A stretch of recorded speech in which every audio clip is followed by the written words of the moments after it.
கர்த்தராகிய இயேசு கிறிஸ்து நாமத்தில் உங்கள் அனைவருக்கும் வாழ்த்துக்கள். இந்த நாளிலே மகிழ்ச்சியாக இருங்க, கர்த்தருக்குள்ளே சந்தோஷமாக இருங்க. மனமகிழ்ச்சி நல்ல ஔஷதம்.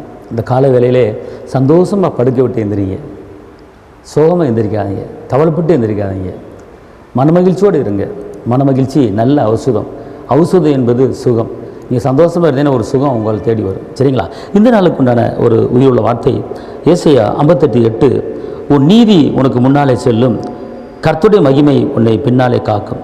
உன் நீதி உனக்கு முன்னாலே செல்லும், கர்த்தருடைய மகிமை உன்னை பின்னாலே காக்கும். உன்னுடைய நீதி முன்னால் போகும், கர்த்தருடைய மகிமை பின்னால் காக்கும். அதாவது நாம் எல்லாருமே இயேசுவின் இரத்தத்தால் நீதிமானை மாறி இருக்கிறோம். அப்படி என்றால் உங்கள் முன்னால் உங்கள் நீதி போகிறது, உங்கள் நன்மை போகிறது, உங்கள் தாழ்மை போகிறது, உங்கள் இரக்கம் போகிறது, உங்கள் தயவு போகிறது. ஆனால் அவருடைய மகிமை உங்களை காக்கும். இன்றைக்கி நீங்கள் உண்மையாக இருந்தீங்கன்னா, நீதியாக நடந்தீங்கன்னா, கர்த்தருடைய மகிமை உங்களை காக்குங்க.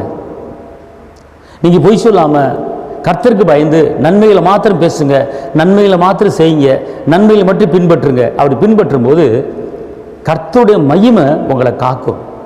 உங்கள் நீதி முன்னால் போகும், உண்மை முன்னால் போகும். இதை பற்றி நீங்கள் கவலைப்படாதுங்க. இதுவரை நடத்தின என் தெய்வன் இன்னமும் நடத்த வல்லவராக இருக்கிறார். கர்த்தருடைய மகிமை உங்களை மூடி இருக்குங்க. அவரே ஆபத்து காலத்தில் அனுகூல துணைமானவர், உன்னதமானவன் மறைவில் இருக்கிறவன், சர்வ வலு நிலையில் தங்குவான். அவர் நிலையில் நீங்கள் இருக்கிறீங்க.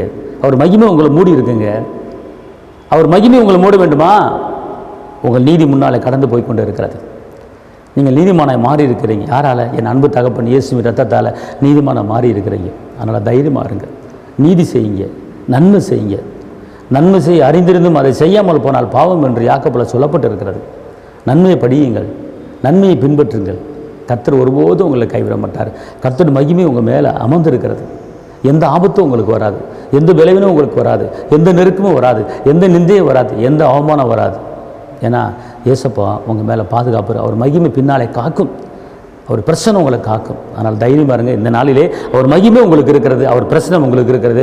அது எல்லா பிரச்சனைகளையும் முறியடித்து உங்களை பத்திரமாக பாதுகாத்துக்கொள்ளும். தைரியமாக இருங்க. உங்களுக்கு அச்சுபிக்கிறேன். தகப்பன இயேசு மகாராஜா, உம்மை நன்றி உள்ளத்தோடு துதிக்கிறேன், ஸ்தோத்திரிக்கிறேன்.